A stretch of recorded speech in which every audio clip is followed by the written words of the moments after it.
ഉറങ്ങിടുമ്പോൾ നിന്റെ നെഞ്ചിൽ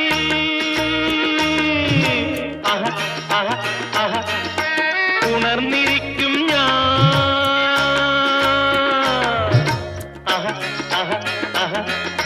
കണ്ണുകളിൽ ദാഹവുമായി വിരിഞ്ഞു നിൽക്കും നീ കഴിഞ്ഞ കാല കഥകളോർത്തു ചിരി വിടരുമ്പോൾ വിടർന്ന ചുണ്ടിൽ പുതിയ കാവ്യം എഴുതി വയ്ക്കും ഞാൻ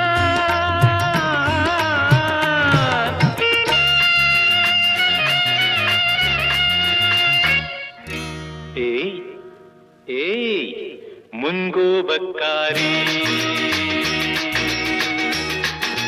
മുഖം മറയ്ക്കും നിന്റെ മനസ്സൊരു മുല്ലപ്പൂങ്കാവ് അകന്നു നിന്നാൽ പച്ചിലക്കാവ്